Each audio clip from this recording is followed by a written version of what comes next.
Psychology, Class 12, Chapter 2, Self and Personality. Quite often, you must have found yourself engaged in knowing and evaluating your own behavior and that of others. You must have noticed how you react and behave in certain situations in a manner different from others. You may have also often asked questions about your relationships with others. To find an answer to some of these questions, psychologists use the notion of self.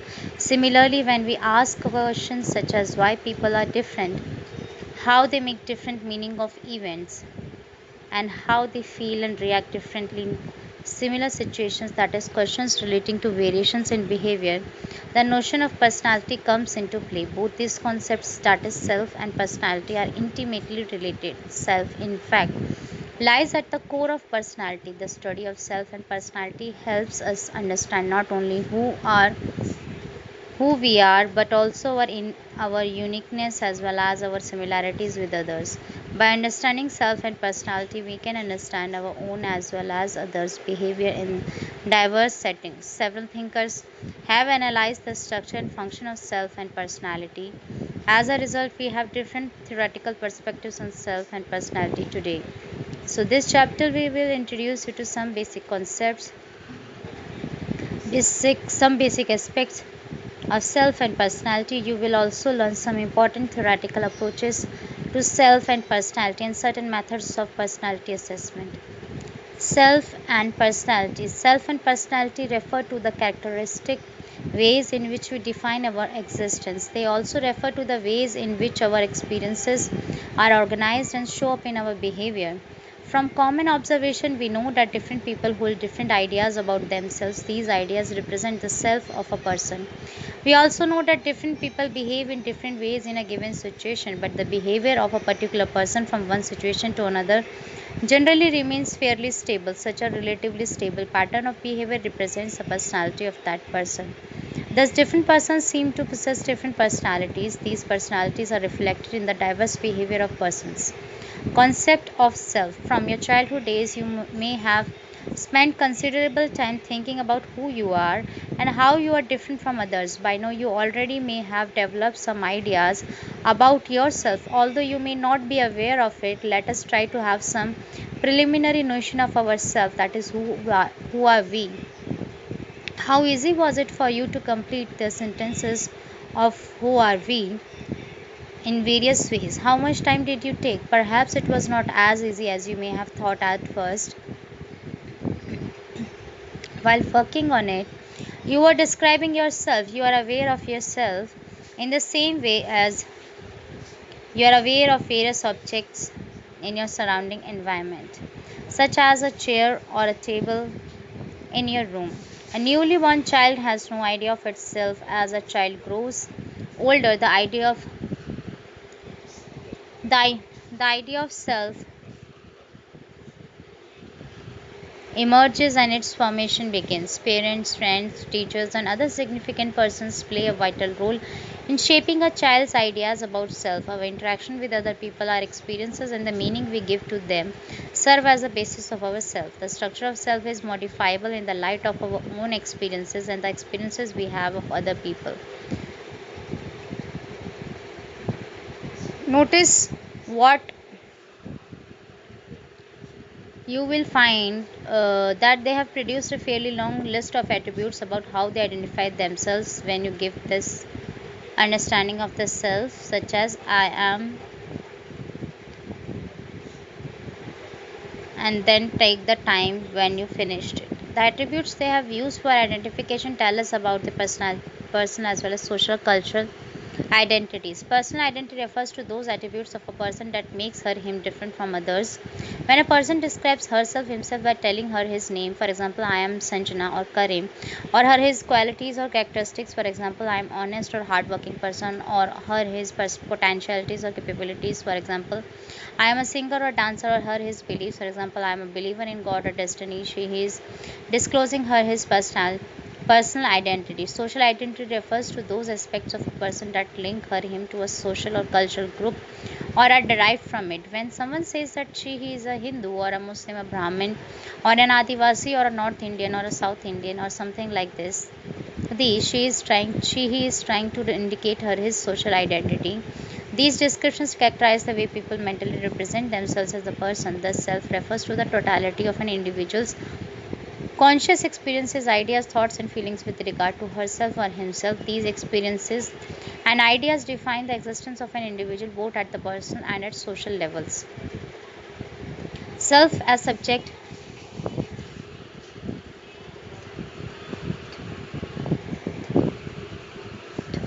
Self as subject and self as object. If you return to your friends' discussions about activity 2.1 in understanding the self, you will find that they have described themselves either as an entity that does something, for example, I am a dancer, or as an entity on which something is done, for example, I am one who easily gets hurt. In the former case, the self is described as a subject who does something. In the latter case, the self is described as an object which gets affected. This means that self can be understood as a subject as well as an object. When you say, I know who I am, the self is being described as a knower as well as something that can be known. As a subject actor, the self actively engages in the process of knowing itself. As an object consequence, the self gets observed and comes to be known. This dual status of self should always be kept in mind. Kinds of self. There are several kinds of self. They get formed as a result of our interactions with our physical and social cultural environments. The first elements of self may be noticed when a newborn child cries for milk, when it is hungry. Although this cry is based on reflex, this later on leads to development of awareness that I am hungry. This biological self in the context of social cultural environment modifies itself. While you may feel hungry for a chocolate, an Eskimo may not. A distinction is made between personal and social self. The personal self leads to an orientation in which one feels primarily concerned with oneself. We have talked about how our biological needs lead to the development of a biological self. But soon a child's psychological and social needs in the context of his environment lead other components of personal self to emerge. Emphasis comes to be laid on those aspects of life that relate only to the concerned person, such as personal freedom, personal responsibility, personal achievement,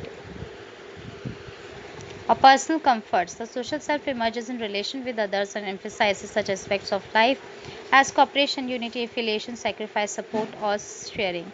This self values family and social relationships, hence, it is also referred to as familiar or relational self.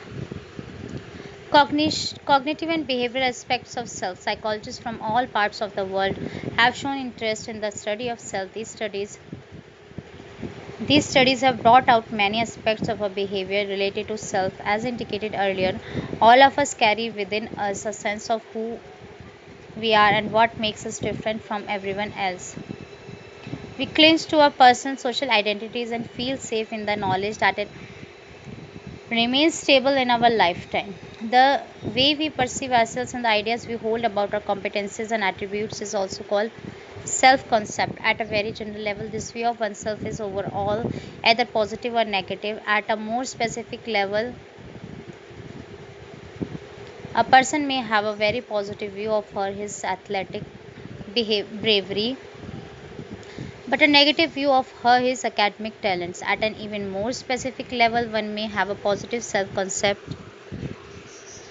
about one's reading ability, but a negative one about one's mathematical skills. Finding out an individual's self concept is not easy. The most frequently used method involves asking the person about herself himself. Self esteem. Self esteem is an important aspect of ourself. As persons, we always make some judgment about our own value of worth. This value judgment of a person about himself herself is called self esteem. Some people have high self esteem, whereas others may have low self esteem. In order to assess self esteem, we present a variety of statements to a person and ask her him to indicate the extent to which those statements are true for her or him. For example, we may ask a child to indicate the extent to which statements such as I am good at homework or I am the one usually chosen for the games, or I am highly liked by my peers are true of her, him. If a child reports these statements to be true for her, him, her, his self esteem will be high in comparison to someone who says no. Studies indicate that by the age of 6 to 7 years, children seem to have formed self esteem at least in four areas: academic competence, social competence, physical athletic competence, and physical appearance, which become more refined with age. Our capacity to view ourselves in terms of stable dispositions permits us to combine separate self evaluations into a general psychological image of ourselves. This is known as an overall sense of self esteem.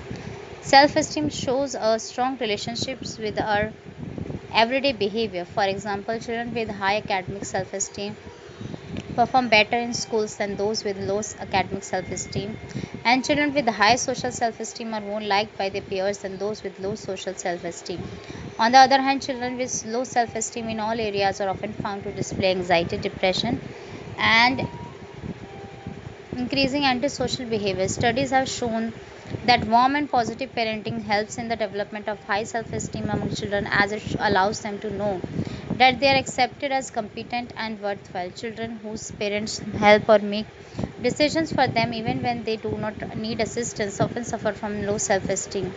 Self efficacy is another important aspect of our self. People differ in the extent to which they believe that themselves control their life outcome, or the outcomes are controlled by luck of fate or other situational factors. For example, passing an examination, a person who believes that he has the ability or behaviors required by a particular situation demonstrates high self-efficacy. The notion of self-efficacy is based on Bandura's social learning theory. Bandura's initial studies showed that children and adults learn behavior by observing and imitating others. People's expectations of mastery or achievement and their convictions about their own effectiveness also determines the types of behavior in which they would engage, as also the amount of risk they would undertake.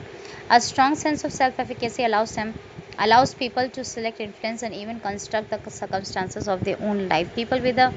Strong sense of people with a strong sense of self-efficacy also feel less fearful. Self efficacy can be developed. People with high self efficacy have been found to stop smoking the moment they decide to do so. Our society, our parents, and our own positive experiences can help in the development of a strong sense of self efficacy by presenting positive models during the formative years of children. Self regulation. Self regulation refers to our ability to organize and monitor our own behavior. People who are able to change their behavior according to the demands of the external environment are high on self monitoring. Many situations of life require resistance to situational pressures and control over ourselves. This becomes possible through what is commonly known as willpower. As human beings, we can control our behavior the way we want. We often decide to delay or defer the satisfaction of certain needs. Learning to delay or defer the gratification of needs is called self control. Self control plays a key role in the fulfillment of long term goals. Indian culture tradition provides us with certain effective mechanisms, for example, fasting in Vrata or Rosa, and non attachment with worldly things for developing self control. A number of psychological techniques of self control have also been suggested. Observation of own behavior. Observation of own behavior is one of them. This provides us with necessary information that may be used to change, modify, or strengthen certain aspects of self. Self instruction is another important technique. We often instruct ourselves to do something and behave the way we want to. Such instructions are quite effective in self regulation.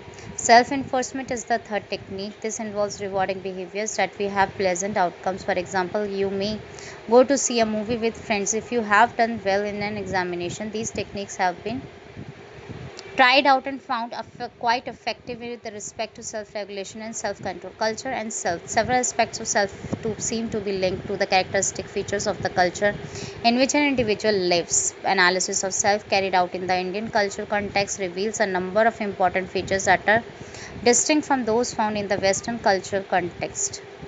The most important distinction between the Indian and the Western views is the way is the way the boundary is drawn between the self and the other. In the Western view, this boundary appears to be relatively fixed. The Indian view of self, on the other hand, is characterized by the shifting nature of this boundary. Thus, ourself at one moment of time expands to fuse with the cosmos or include the others, but at the next moment it seems to be completely withdrawn from it and focus fully on the individual self. For example, our personal needs or goals. The Western view seems to hold clear dichotomies between self and other, man and nature, subjective and objective. The Indian view does not make such clear dichotomies.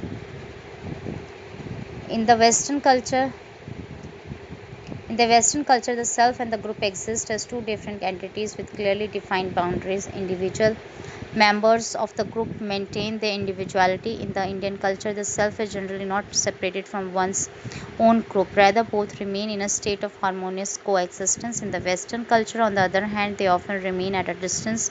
That is why many Western cultures are characterized as individualistic, whereas many Asian cultures are characterized as collectivistic. Concept of personality. The term personality often appears in our day to day discussion. The literal meaning of personality is derived from the Latin word persona, the mask used by actors in the Roman theatre for changing their facial makeup. After putting on the mask, audience expected the person to perform a role in a particular manner.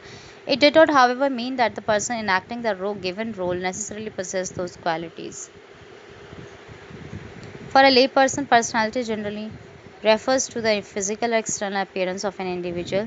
For example, when we find someone good looking, we often assume that the person also had a charming personality. This notion of personality is based on superficial impressions, which may not be correct. In psychological terms, personality refers to our characteristic ways of responding to individuals and situations. People can easily describe the way in which they respond to various situations. Certain catchwords, for example, shy, sensitive, quiet, concerned, warm, etc., are often used to describe personalities. These words refer to different type components of personalities. In this sense, personality refers to unique and relatively stable qualities that characterize an individual's behavior across different situations over a period of time. If you watch closely, you will find that people do show variations in their behavior. One is not always cautious or impulsive.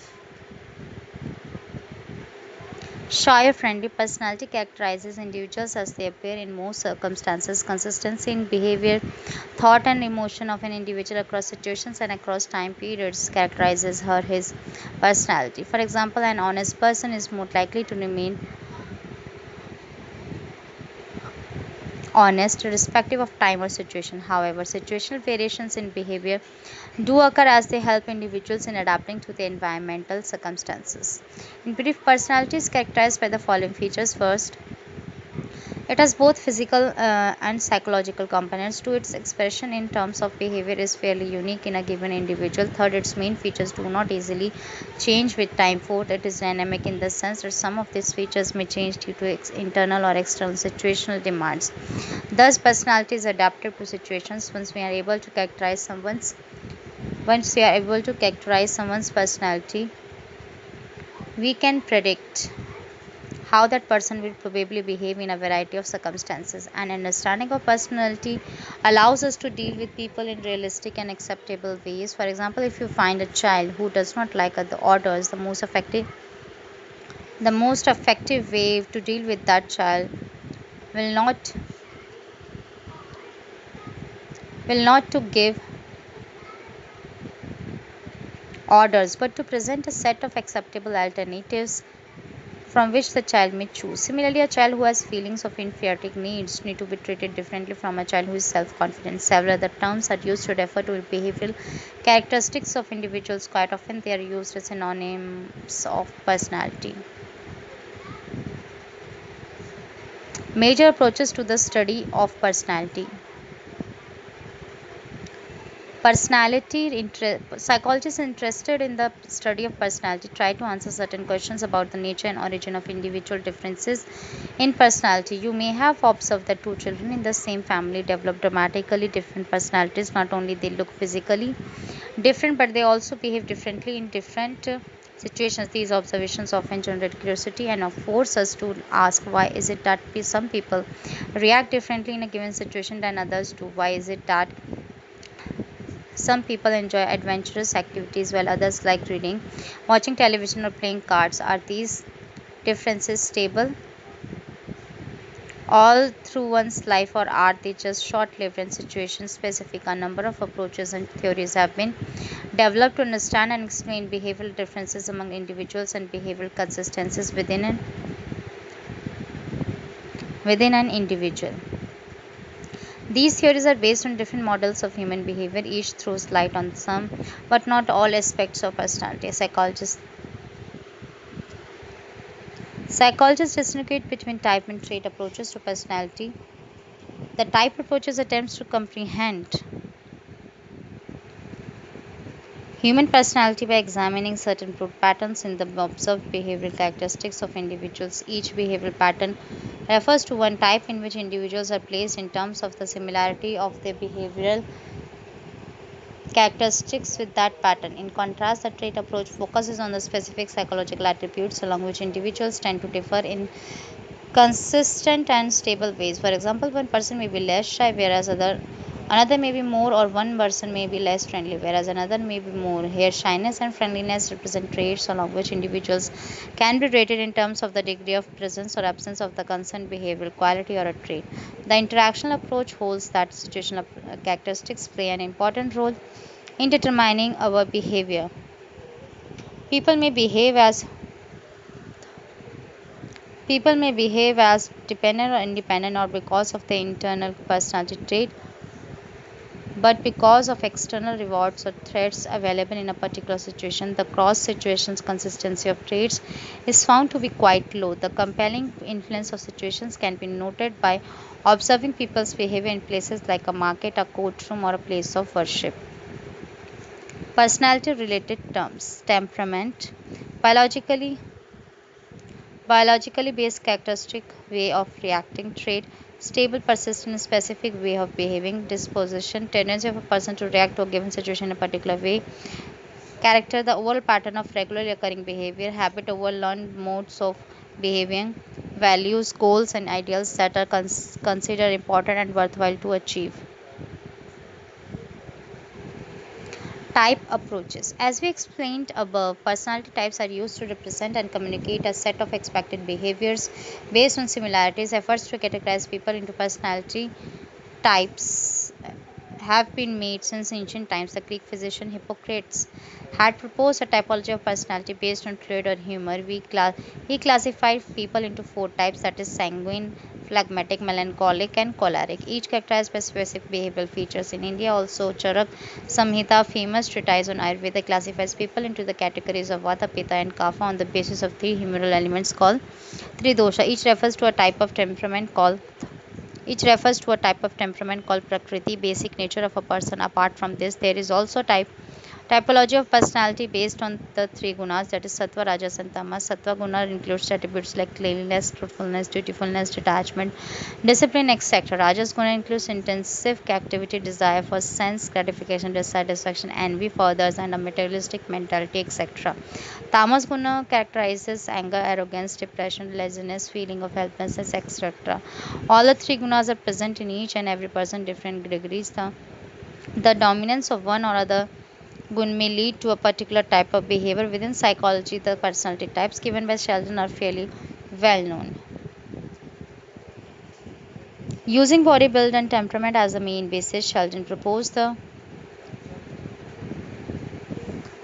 endomorphic, mesomorphic, and ectomorphic typology. The endomorphs are fat, soft, and round. By temperament, they are relaxed and sociable. The mesomorphs have strong musculature, are rectangular with a strong body build. They are energetic and courageous. The ectomorphs are thin, long, and fragile in body build. They are brainy, artistic, and introvert. Let us remember that these body typologies are simple and have limited use in predicting behavior of individuals. They are more like stereotypes which people hold. Jung has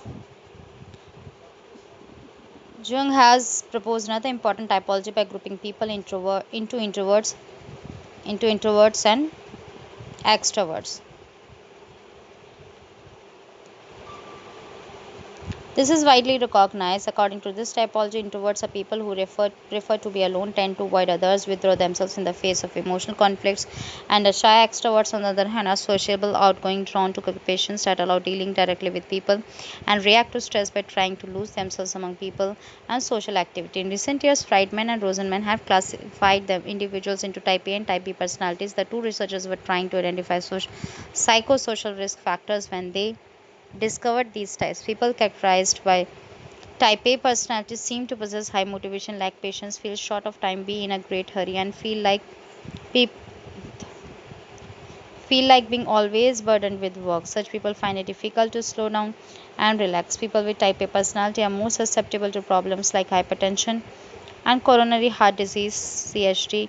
The risk of developing coronary heart disease with type A personality is sometimes even greater than the risk caused by high blood pressure, high cholesterol levels, or smoking. Opposite to this is the type B personality, which can be understood as the absence of type A traits. This typology has been further extended. Morris has suggested type C personality, which is prone to cancer. Individuals characterized by this personality are cooperative, unassertive, and patient. They suppress their negative emotions, for example, anger, and show compliance to authority. More recently, a type D personality has been suggested, which is characterized by proneness to depression. Personality typologies are usually very appealing, but are too simplistic. Human behavior is highly complex and variable. Assigning people to a particular personality type is difficult. People do not fit into such simple categorizations seems so neatly. Trait approaches, these theories are mainly concerned with the description and characterization of basic components of personality. They try to discover the building blocks of personality. Human beings display a wide range of variations in psychological attributes, yet it is possible to club them into smaller number of personality traits. Trait approach is very similar to our common experience in everyday life. For example, when we come to know that a person is sociable, we assume that he will not be cooperative, friendly, and helping, but also engage in behaviors that involve other social components. Thus, trait approach attempts to identify primary characteristics of people. A trait is considered as a relatively enduring attribute or quality on which one individual differs from another.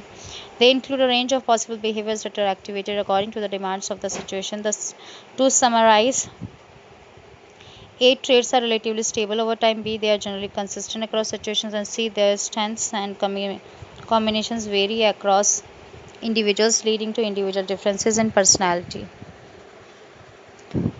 A number of psychologists have used traits to formulate their theories of personality. We will discuss now some important theories. Alport's trait theory. Gordon Allport is considered the pioneer of trait approach. He proposed that individuals possess a number of traits which are dynamic in nature. They determine behavior in such a manner that an individual approaches different situations with similar plans. The traits indicate stimuli and responses which otherwise look dissimilar. Allport argued that the words people use to describe themselves and others provide a basis for understanding human personality. He analyzed the words of English language to look for traits which describe a person. Allport, based on this, categorized traits into cardinal, central, and secondary. Cardinal traits are highly generalized dispositions. They indicate the goal around which a person's entire life seems to revolve. Mahatma Gandhi's non-violence and Hitler's Nazism are examples of cardinal traits. Such traits often get associated with the name of the person so strongly that they drive such identities as the Gandhian or Hitlerian traits. Less pervasive in effect but still quite generalized dispositions are called central traits. These traits, for example, warm, sincere, diligent, etc., are often used in writing a testimonial job recommendation for a person. The least generalized characteristics of a person are secondary traits such as likes, mangoes, or prefers ethnic clothes are examples of secondary traits. While Allport acknowledged the influence of situations on behavior, he held that the way a person reacts to given situations depends on her his traits. Although people sharing the same traits might express them in different ways, Allport considered traits more like intervening variables that occur between the similar situation and response of the person. This meant that any variation in trait would elicit a different response to the same situation. Cattle personality factors. Raymond Cattell believed that there is a common structure on which the people differ from each other. This structure would be determined empirically. He tried to identify the primary traits from a huge array of descriptive adjectives found in language. He applied a statistical technique called factor analysis to discover the Common structures he found 16 primary source traits. The source traits are stable and are considered as the building blocks of personality. Besides these, there are also a number of surface traits that result out of the interaction of source traits. Cattell described the source traits in terms of opposing tendencies. He developed a test called 16 Personality Factor Questionnaire 16PF for the assessment of personality. This test is widely used by psychologists. Eysenck's theory. H.J. Eysenck proposed that personality could be reduced into two broad dimensions. These are biologically and genetically based. Each dimension subsumes a number of specific traits. These dimensions are first, neuroticism versus emotional stability. It refers to the degree to which people have control over their feelings. At one extreme of the dimension, we find people who are neurotic. They are anxious, moody, touchy, restless, and quickly lose control. At the other extreme lie people who are calm, even tempered, reliable, and remain under control. Second, extraversion versus introversion. It refers to the degree to which people are socially outgoing or socially withdrawn. At one extreme are those who are active, gregarious, impulsive, and thrill seeking. At the other extreme are people who are passive, quiet, cautious, and reserved. In a later work, Ising proposed a third dimension called psychoticism versus sociability, which is considered to interact with the other two dimensions mentioned above. Person who scores high on psychoticism dimension tends to be hostile, egocentric, and antisocial. Eysenck Personality Questionnaire is the test which is used for studying these dimensions of personality. The trait approach is very popular. Many advances in this respect are taking place. These are beyond the scope of your present studies. A new formulation has also been advanced. It provides a novel scheme of organizing traits. Five-factor model of personality. The controversy regarding the number of basic personality traits has taken an interesting turn in recent years. Paul Costa and Robert McCrae have examined all possible personality traits. The findings indicate a set of five factors. They are often called big five factors. These factors include first, openness to experience. Those who score high on this factor are imaginative, curious, open to new ideas, and interested in cultural pursuits. In contrast, those who score low are rigid. Second, extraversion. It characterizes people who are socially active, assertive, outgoing, talkative, and fun-loving. Opposite,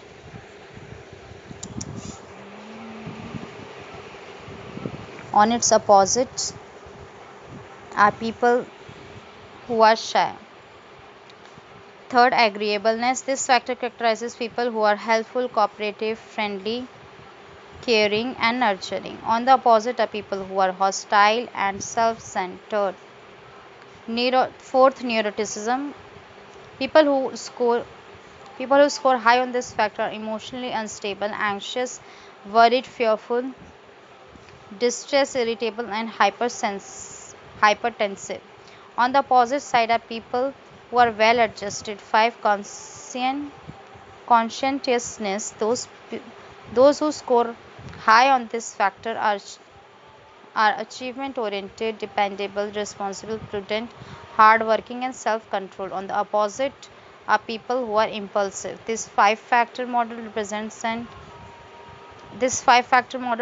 an important theoretical development in the field of personality. It has been found useful in understanding the personality profile of people across cultures. While it is consistent with the analysis of personality traits found in different languages, it is also supported by the studies of personality carried out through different methods. Hence, it is now considered to be the most promising empirical approach to the study of personality. Psychodynamic approach.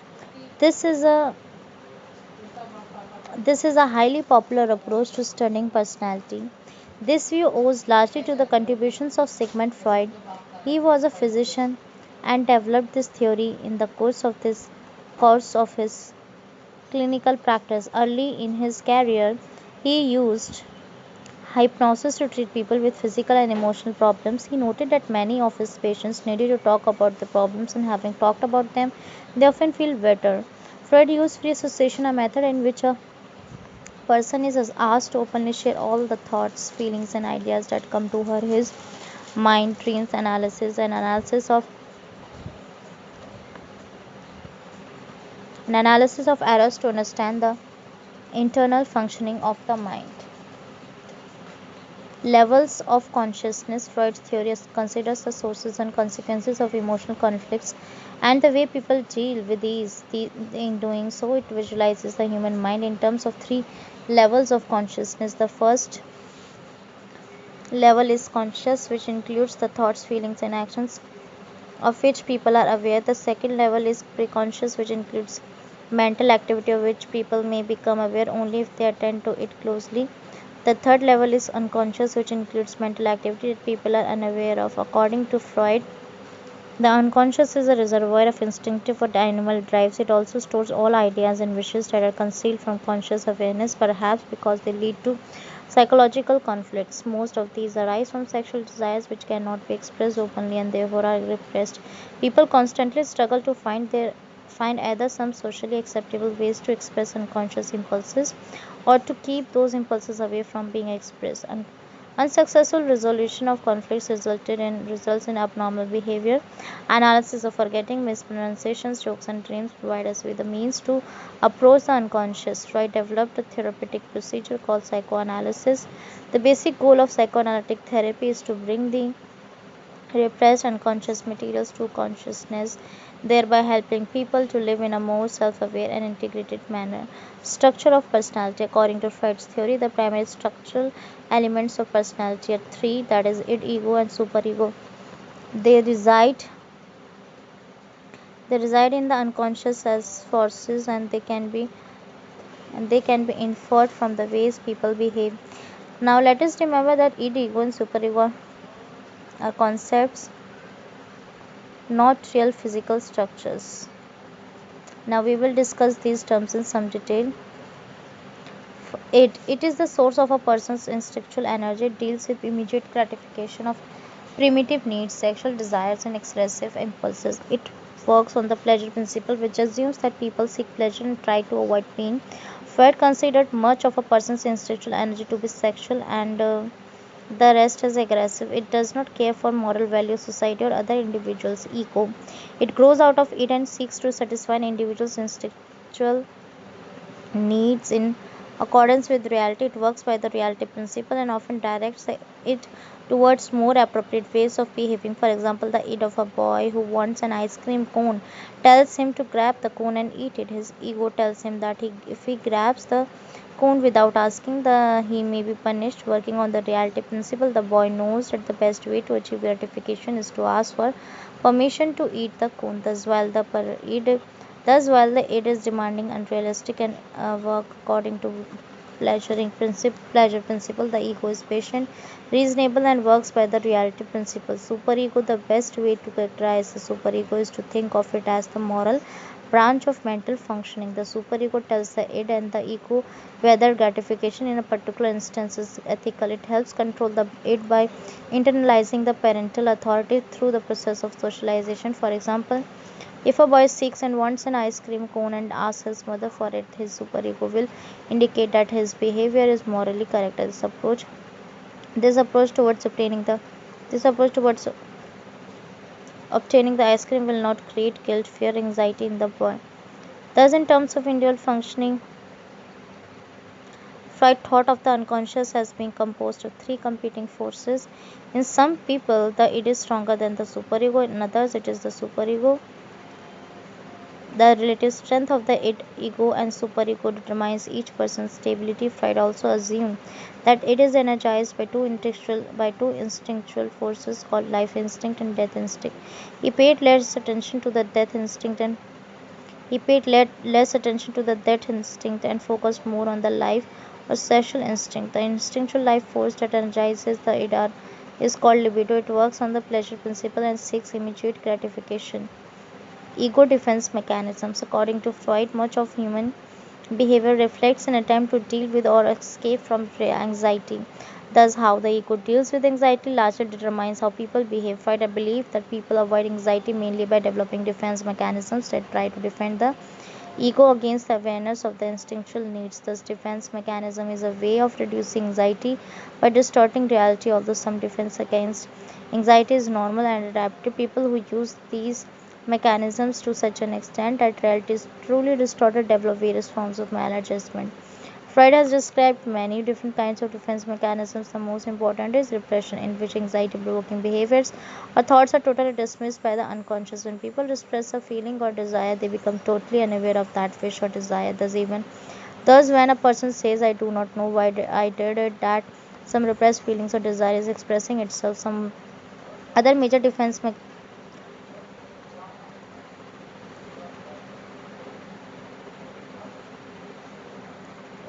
Other major defense mechanisms are projection, denial, reaction, formation, and rationalization. In projection, people attribute their own traits to others. As a person who has strong aggressive tendencies may see other people as acting in an excessively aggressive way towards her/him. In denial, a person totally refuses to accept reality. Thus, someone suffering from HIV/AIDS may altogether deny her his illness. In reaction formation, a person defends against anxiety by adopting behaviors opposite to her his true feelings. A person with strong sexual urges who channels her his energy into religious fervor presents a classical example of reaction formation. In rationalization, a person tries to make unreasonable feelings or behaviors seem reasonable and acceptable. For example, when a student buys a set of new pens after doing poorly in an examination, he may try to rationalize her his behavior by asserting, I will do much better with these pens.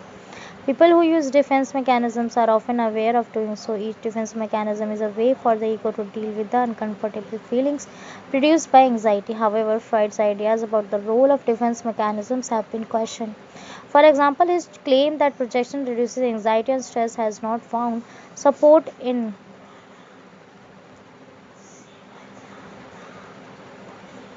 several studies. Stages of personality development. Freud claims that the core aspects of personality established early remain stable throughout life and can be changed only with great difficulty. He proposed a five-stage theory of personality, also called psychosexual development. Problems encountered at any stage may arrest development and have long-term effect on a person's life. A brief description of these stages is first, oral stage. A newborn's instincts are focused on the mouth. This is the infant's primary pleasure-seeking center. It is through the mouth that the baby contains food, that the baby obtains food that reduces hunger. The infant achieves oral gratification through feeding, thumb sucking, biting, and babbling. It is during these early months that people's basic feelings about the world are established. Thus, for Freud, an adult who considers the world bitter world, a bitter place, probably had difficulty during the oral stage of development. Anal stage, it is found at around ages 2 and 3.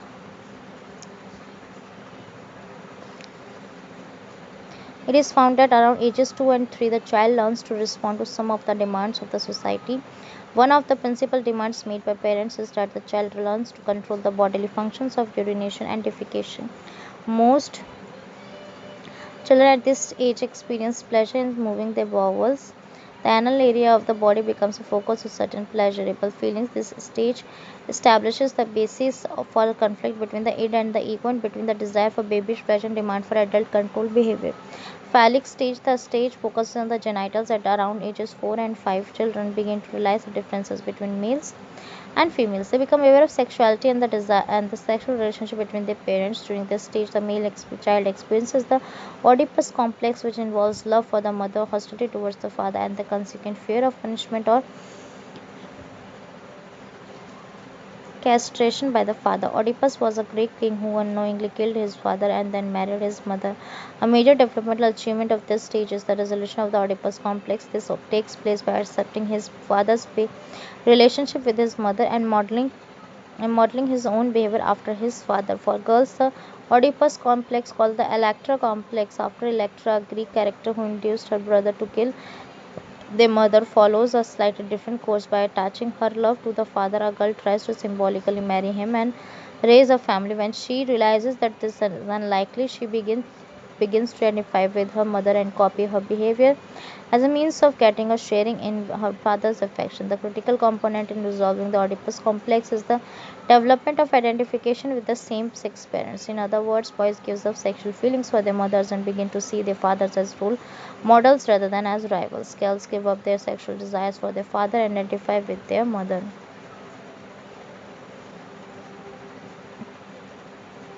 Latency stage. This stage lasts from about 7 years until puberty. During this period, the child continues to grow physically, but sexual urges are relatively inactive. Much of a child's energy is channeled into social or achievement-related activities. Genital stage. During this stage, the person attains maturity in psychosexual development. The sexuality fears and repressed feelings of earlier stages are once again exhibited. People learn to deal with members of the opposite sex in a socially and sexually mature way. However, if the journey towards this stage is marked by excessive stress or overindulgence, it may cause fixation to an earlier stage of development. Freud's theory also postulates that as children proceed from one stage to another stage of development, they seem to adjust their view of the world. Failure of a child to pass successfully through a stage leads to fixation in that stage. In this situation, the child's development gets arrested at an earlier stage. For example, a child who does not pass successfully through the phallic stage fails to resolve the Oedipal complex and may still feel hostile toward the parent of the same sex. This failure may have serious consequences for the child's life.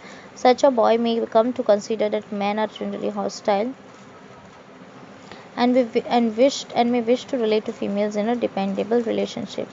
Regression is also a likely outcome in such situations. It takes a person back to an earlier stage.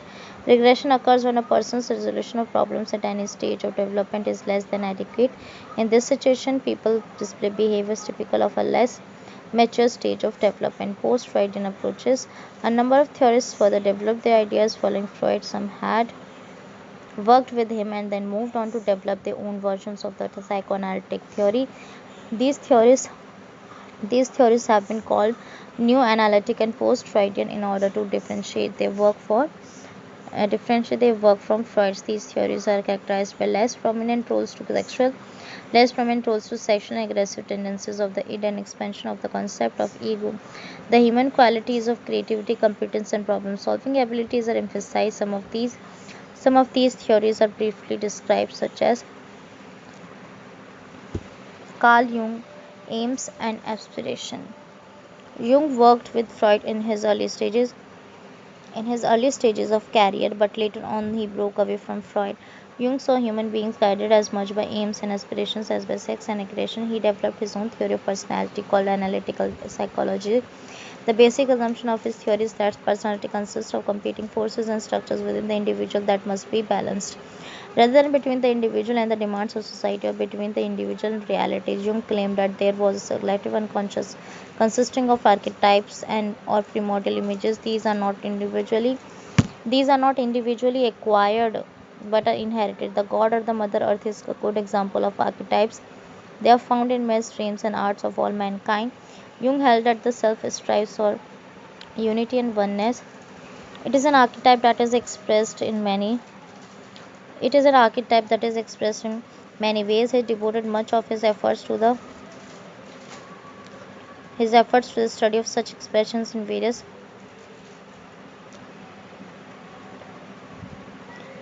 traditions. According to him, for achieving unity and wholeness, a person must become increasingly aware of the wisdom available in one's personal and collective unconscious and must learn to live in harmony with it. Karen Horney optimism. Horney was another disciple of Freud who developed a theory that deviated from basic Freudian principles. She adopted a more optimistic view of human life with emphasis on human growth and self actualization. Horney's major contribution lies in her challenge to Freud's treatment of women as inferior. According to her, each sex has attributes to be admired by the other, and neither sex can be viewed as superior or inferior.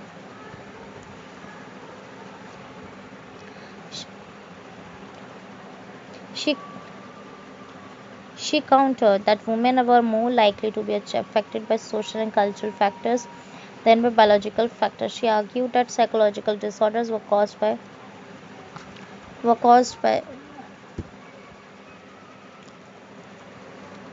by disturbed interpersonal relationship during childhood. When parents' behavior toward a child is indifferent, discouraging, and erratic, the child feels insecure, and a feeling called basic anxiety results. Deep resentment towards parents. A basic hostility occurs due to this anxiety. By showing excessive dominance or indifference, or by providing too much or too little approval, parents can generate among children feelings of isolation and helplessness which interfere with their healthy development.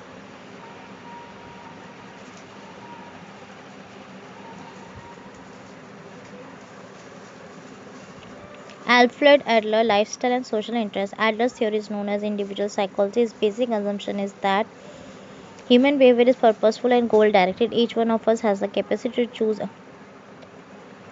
Each one of has the capacity to choose and to create.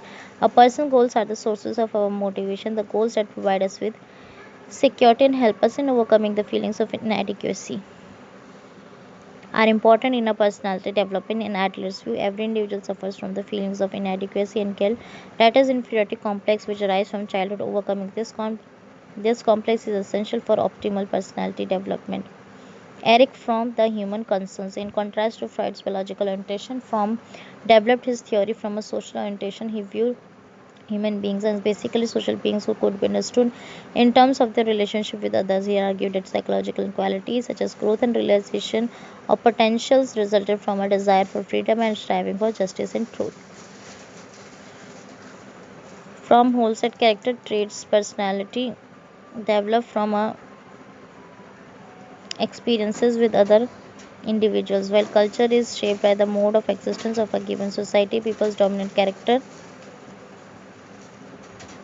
traits in a given society work as forces in shaping the social processes and the culture itself. Recognizes the value his work his work recognizes the value of positive qualities such as tenderness and love in personality development. Eric Erickson's search for identity. Erickson's theory lays stress on rational conscious ego processes in personality development. In his theory, development is viewed as a lifelong process, and ego identity is rented as central place in this process. His concept of identity crisis of adolescent age has drawn considerable attention. Erikson argues that young people must generate for themselves a central perspective and a direction that can give them a meaningful sense of unity and purpose. Psychodynamic theories face strong criticism for many quarters. The major criticisms are as follows. First, the theories are largely based on case studies. They lack a rigorous scientific basis. Two, they use small and atypical individuals as samples for advancing generalizations. Three, the concepts are not properly defined and it is difficult to submit them to scientific testing. Fourth, Freud has used males as a prototype of all human personality development. He overlooked female experiences and perspectives. Behavioral approach. This approach doesn't give importance to the internal dynamics of behavior. The behaviorists believe in data which they feel are definable, observable, and measurable. Thus, they focus on learning of stimulus response connections and their reinforcement. According to them, personality can be best understood as the response of an individual to the environment. They see the development simply as a change in response characteristics, that is, person learns new behaviors in response to new environments and stimuli. For most behaviorists, the structural unit of personality is a response. Each response is a behavior which is emitted to satisfy a specific need. As you know, all of us eat because of hunger, but we are also very choosy about food. For example, children do not like eating many of the vegetables, for example, spinach, pumpkin, gourds, etc., but gradually they learn to eat them. Why do they do so? According to the behavioral approach, children may initially learn to eat such vegetables in anticipation of appreciation, reinforcement from their parents. Later on, they may eventually learn to eat vegetables not only because their parents are pleased with this behavior but also because they acquire the taste of those vegetables and find them good. Thus, the core tendency that recognizes behavior is the reduction of biological or social needs that energize behavior. This is accomplished through responses behaviors that are reinforced.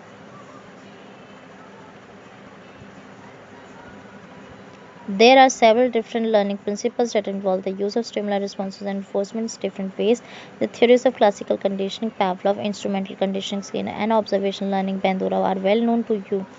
These theories view learning and maintenance of behavior from different angles. The principles of these theories have been widely used in developing personality theories.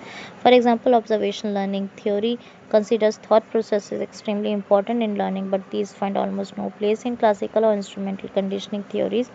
Observational learning theory also emphasizes social learning based on observation and imitation of others and self-regulation, which again is missed out in other theories.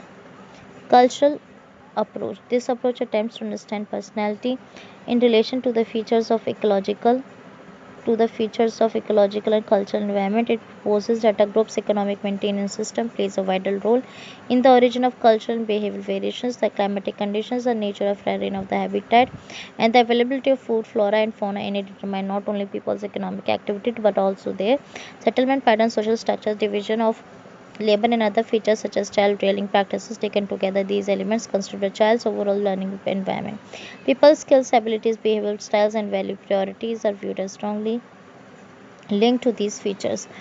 Ritual ceremonies, spiritual religious practices, arts, recreational activities, games, and play which people's pers- are the means through which people's personality gets projected in a culture. People develop various personality behavioral qualities in an attempt to adapt to the ecological and cultural features of a group's life. Thus, the cultural approach considers personality as an adaptation of individuals or groups to the demands of the ecology and culture. Let us try to understand these aspects with a concrete example. As you know, a good portion of the world's population eventually lives in forests and mountainous regions with hunting and gathering economic activities as their primary means of livelihood. The Birhor, a tribal group of Jharkhand, represents such a population. Most of them live a nomadic life which requires constant movement in small bands from one forest to another in search of games and other forest products, for example, fruits, mushrooms, honey, etc. In the Birhor society, children from an early age are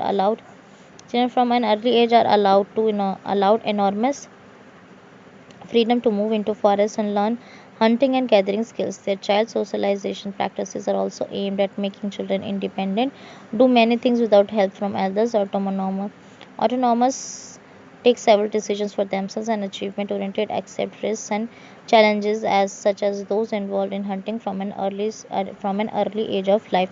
In agricultural societies, children are socialized to be obedient to elders, nurturing to youngsters and responsible to their duties. Since these behavioral qualities make people more functional in agricultural societies, they become dominant features of people's personality in contrast to independence, autonomy, and achievement, which are more functional and thus highly valued in hunting gathering societies because of different economic pursuits and cultural demands. Children in hunting gathering and agricultural societies develop and display different personality patterns. Humanistic approach. The humanistic theories are mainly developed in response to Freud's theory. Carl Rogers and Abraham Maslow have particularly contributed to the development of humanistic perspective on personality. We will be briefly examine their theories. The most important idea proposed by Rogers is that of a fully functioning person. He believes that fulfillment is the motivating force for personality development. People try to express their capabilities, potentials, and talents to the fullest extent possible. This is an inborn tendency among persons that directs them to actualize their inherited nature. Rogers makes two basic assumptions about human behavior. One is that behavior is goal directed and worthwhile. The second is that people who are innately good will almost always choose adaptive self actualizing behavior. Rogers' theory grew out of his experiences of listening to patients in his clinic. He noted that self was an important element in the experience of his clients. Thus, his theory is structured around the concept of self. The theory assumes that people are constantly engaged in the process of actualizing their true self. Rogers suggests that each person also has a concept of ideal self. An ideal self is the self of a person would like to be when there is a correspondence between the real self and ideal self. A person is generally happy. Discrepancy between the real self and ideal self often results in unhappiness and dissatisfaction. Rogers' basic principle is that people have a tendency to maximize self concept through self actualization. In this process, the self grows, expands, and becomes more social. Rogers views personality development as a continuous process. It involves learning to evaluate oneself and mastering the process of self actualization. He recognizes the role of social influences in the development of self concept. When social conditions are positive, the self concept and self esteem are high. In contrast, when the conditions are negative, the self concept and self esteem are low. People with high self concept and self esteem are generally flexible and open to new experiences so that they can continue to grow and self actualize. This situation warrants that an atmosphere of unconditional positive regard must be created in order to ensure enhancement of people's self concept. The client centered therapy that Rogers developed basically attempts to create this condition. They are already familiar with the hierarchy of needs propounded by Maslow from your study of motivation in early class of ninth. Maslow has given a detailed account of psychologically Healthy people, in terms of their attainment of self actualization, a state in which people have reached their own fullest potential. Maslow had an optimistic and positive view of man who has the potentialities for love, joy, and to do creative work. Human beings are considered free to shape their lives and to self actualize. Self actualization becomes possible analyzing the motivations that govern our life. We know that biological security and belongingness needs called survival needs are commonly found among animals and human beings. Thus, an individual's sole concern with the satisfaction of these needs reduces him to the level of animals. The real journey of human life begins with the pursuit of self-esteem and self-actualization needs. The humanistic approach emphasizes the significance of positive aspects of life. Who is a healthy person? The humanistic theories have indicated a healthy personality lies in not mere adjustment to society. It involves a quest to know oneself deeply and to be true to one's own feelings without disguise, and to be oneself in the here and now. According to them, the healthy people share the following characteristics. First, they become aware of themselves, their feelings and their limits, accept themselves and what they make of their lives as their own responsibility, have the courage to be. Second, they experience the here and now, are not trapped. Third, they do not live in the past or dwell in the future through anxious expectations and distorted references. Assessment of personality. To know, understand, and describe people is a task in which everybody is involved in day to day life. When we meet new people, we often try to understand them and even predict what they may do before we interact with them. In our personal lives, we rely on our past experiences, observations, conservations, and information obtained from other persons. This approach to understanding others may be influenced by a number of factors that may color our judgment and reduce objectivity. Hence, we need to organize our efforts more formally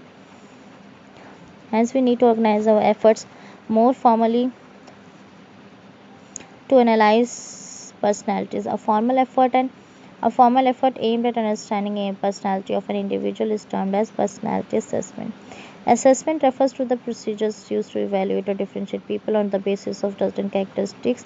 The goal of assessment is to understand and predict behavior with minimum error and maximum accuracy. In assessment, we try to study what a person generally does or how he behaves in a given situation. Besides promoting our understanding, the assessment is also useful for diagnosis, training, placement, counseling, and other purposes. Psychologists have tried to assess personality in various ways. The most commonly used techniques are psychometric tests, self-report measures, projective techniques, and behavioral analysis. These techniques are rooted in different theoretical orientations, hence they throw light on different aspects of personality.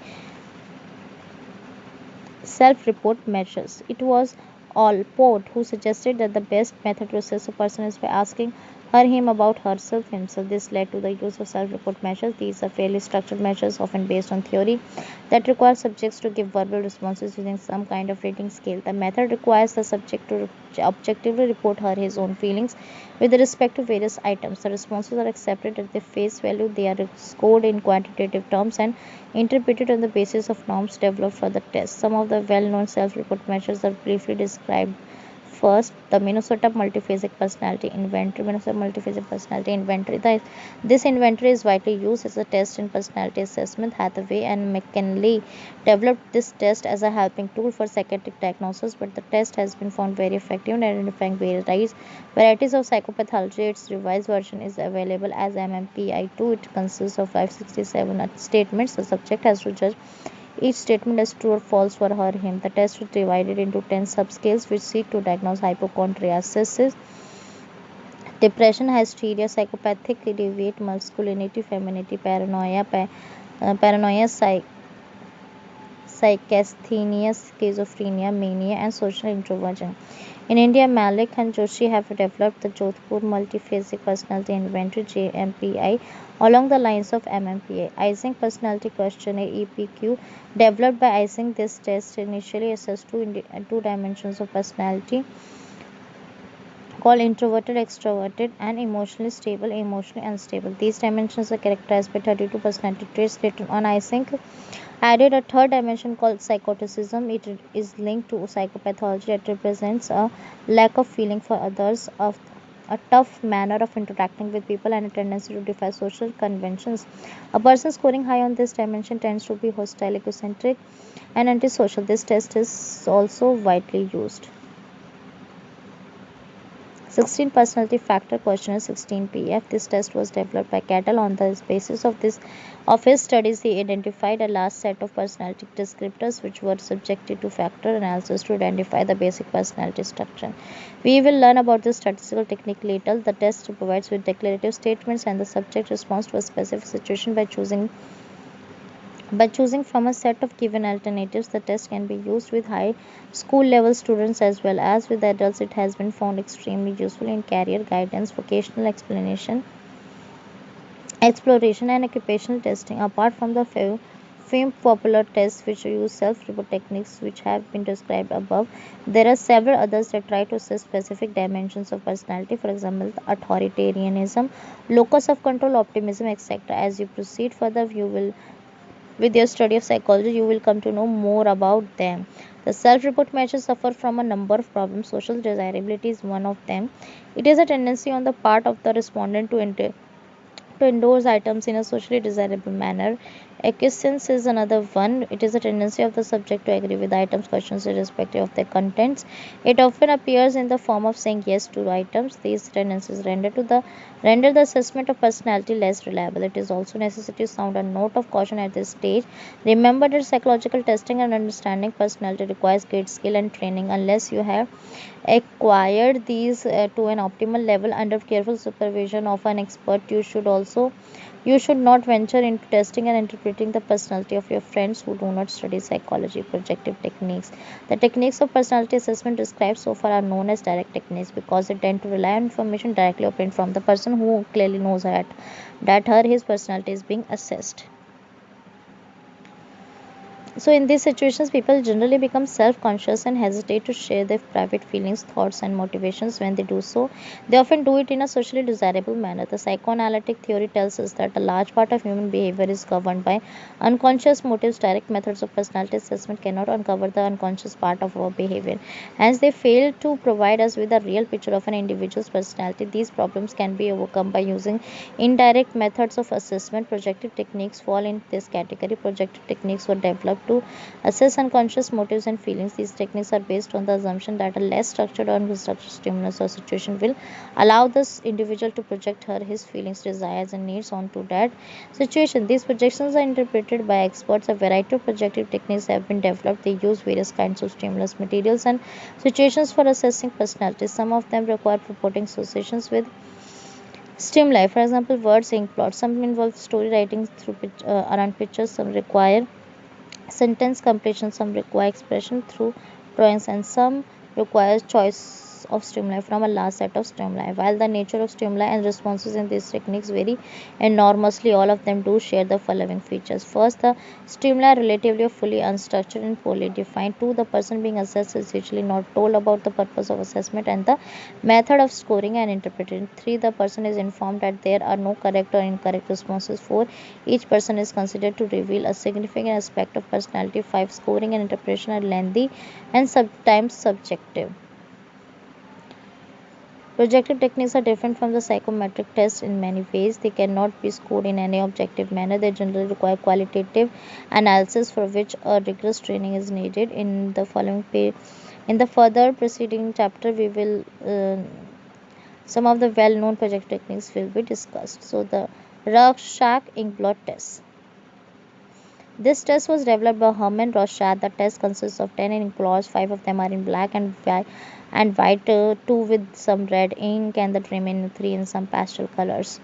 The blocks are symmetrically designed with a specific shape or form. Each blot is printed in the center of a white cardboard of about 7 to 10 size. The blots were originally made by dropping ink on a piece of paper and then folding the paper in half, hence called inkblot test. The cards are administered individually in two phases.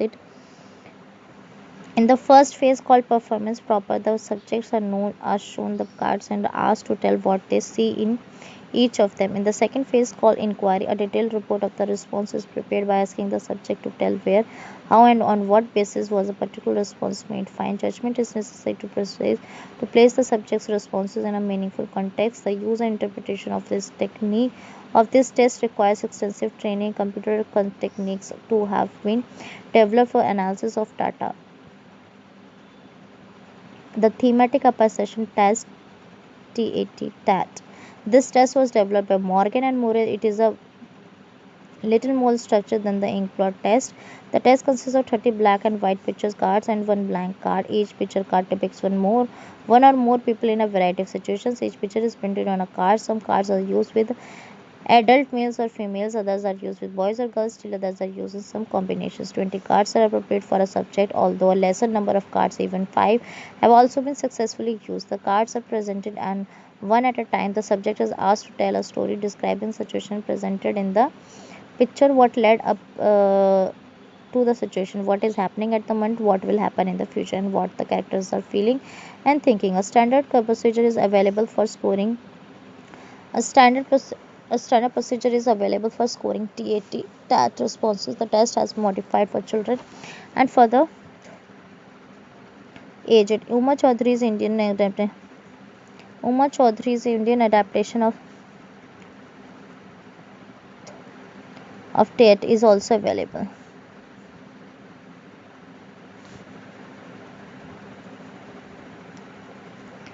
Rosenwick's picture frustration study, PF study.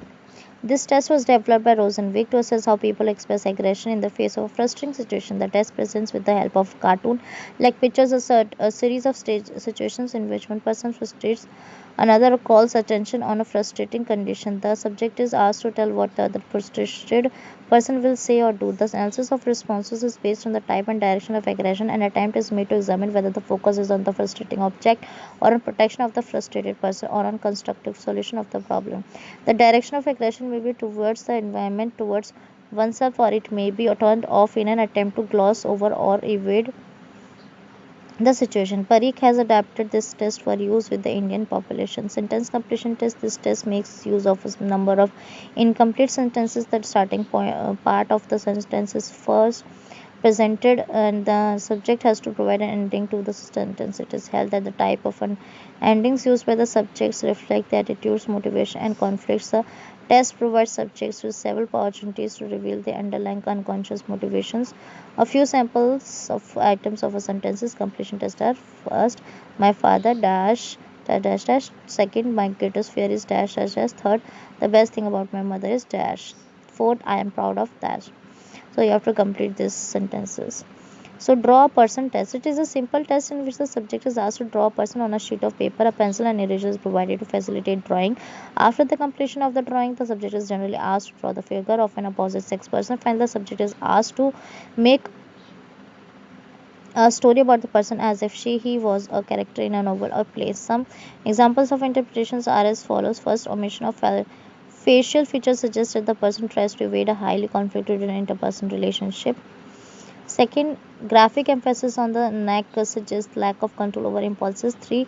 Disproportionately large head suggests organic brain disease and preoccupation with headaches. The analysis of personality with the help of objective techniques appears fairly interesting. It helps us to understand unconscious motives, deep-rooted conflicts, and emotional complexes of an individual. However, the interpretation of the responses requires sophisticated skills and specialized training. There are problems associated with the reliability of scoring and validity of interpretations, but the practitioners have found these techniques quite useful. Behavioral analysis. A person's behavior in a variety of situations can provide us with meaningful information about his personality. Observation of behavior serves as the basis of behavioral analysis. An observer's report may contain data obtained from interview, observation, ratings, nomination, and situational tests. We will examine these different procedures in some detail. Interview is a commonly used method for assessing personality. This involves talking to the person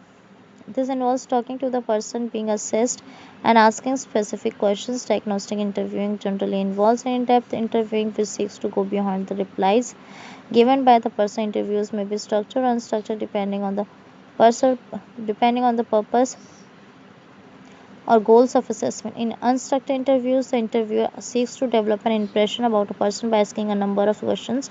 The way a person represents her himself and answers the questions carries enough potential to reveal her his personality. The structured interviews address very specific questions and follow a set of procedure. This is often done to make objective comparison of persons being interviewed. Use of rating scales may further enhance the objectivity of evaluations. Observation.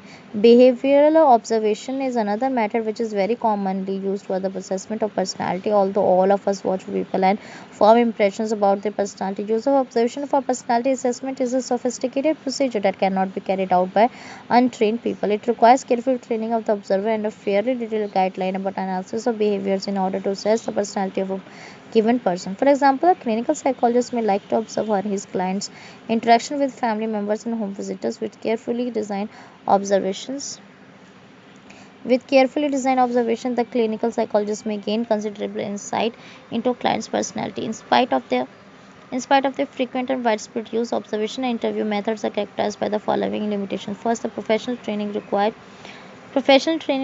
for a collection of useful data through these methods is quite demanding and time consuming. Second, maturity of the psychologist is a precondition for obtaining valid data through these techniques. Three, mere presence of the observer may contaminate the results. As a stranger, the observer may influence the behavior of the person being observed and does not obtain good data. Behavioral ratings. Behavioral ratings are frequently used for assessment of personality in educational and industrial settings. Behavioral ratings are generally taken from people who know the who know the assessor intimately and have interacted with him over a period of time or have had a chance to observe him. They attempt to put individuals into certain categories in terms of their behavioral qualities. The categories may involve different numbers or in descriptive terms. It has been found that the use of numbers and general and descriptive adjectives in rating scales always creates confusion for the rater. In order to use ratings effectively, the trait should be clearly defined in terms of carefully stated behavioral anchors. The method of rating suffers from the following major limitations. First, raters often display certain biases that color the judgments of different traits. For example, most of us are greatly influenced by a single favorable or unfavorable trait. This often forms the basis of a rater's overall judgment of a person. This tendency is known as the halo effect. Second, raters have a tendency to place individuals either in the middle of the scale called middle category bias by avoiding extreme positions or in the extreme positions called extreme response bias by avoiding middle categories on the scale. These tendencies can be overcome by providing raters with appropriate training or by developing such scales such scales in which the response bias is likely to be small. Nomination. This method is often used in obtaining peer assessment. It can be used with persons who have been in long-term interaction and who know each other very well. In using nomination, each person is asked to choose one or more persons of the group with whom he would like to work, study, play, or participate in any other activity. The person may also be asked to specify the reason for his choices. Nominations thus received may be analyzed to understand the personality and behavioral qualities of the person. This technique has been found to be highly dependable, although it may also be affected by personal biases. Situational tests. A variety of situational tests have been devised for the assessment of personality. The most commonly used test of this kind is the situational stress test. It provides us with the information about how a person behaves under stressful situations. The test requires a person to perform a given task with the other persons who are instructed to be non-cooperative and interfering. The test involves a kind of role playing. The person is instructed to play a role for which he is observed. A verbal report is also obtained on what he was asked to do. The situation may be a realistic one or it may be created through a video play.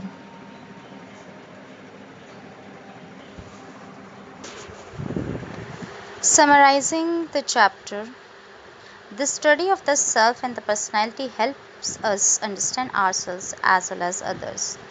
An individual's self develops through social interaction with significant others. Second, there are different kinds of self, such as personal self, social self, and relational self. Self esteem and self efficacy are two very important aspects of behavior which have far reaching consequences in our life.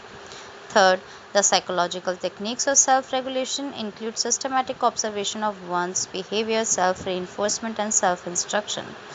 Fourth, personality refers to psychophysical characteristics of a person that are relatively stable across situations and over time and make her or him unique. Since personality helps us in adapting to a variety of situations in our life, it is likely to change as a result of external or internal forces. Next, personality has been studied through several approaches. The most prominent among these are typological, psychodynamic, behavioral, cultural, and humanistic approaches.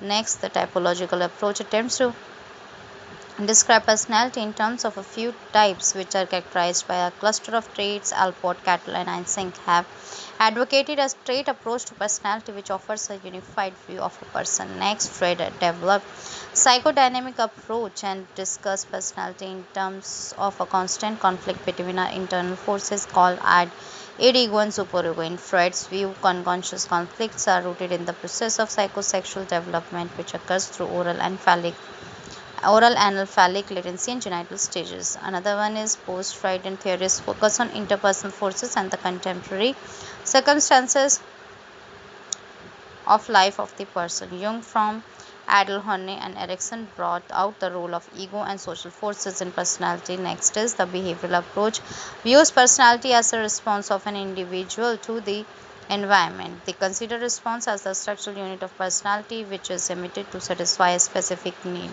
Next is the cultural approach attempts to comprehend personality in terms of the demands of adaptation made on individuals by the economic maintenance systems and the resulting cultural features of a group of people. The humanistic approach focuses on subjective experiences of individuals and their choices. Rogers emphasized the relationship between the real self and the ideal self. The congruence of these selves make a person fully functioning. Maslow discussed personality in terms of the interplay of needs that motivated people. The needs could be arranged in a hierarchy from lower order survival related needs to higher order developmental related needs. Personality assessment refers to the procedure of analyzing and evaluating people in terms of certain psychological characteristics. The goal is to predict an individual's behavior with a high degree of accuracy. Next is an individual's personality can be assessed by using observers' reports, projective techniques, and self-report measures. Observer reports include interview observation, datings, nomination, and situational tests. Rorschach and plot test and thematic apperception tests are widely used. Projective test of personality. Self-report measures attempt to assess personality by using fairly structured tests.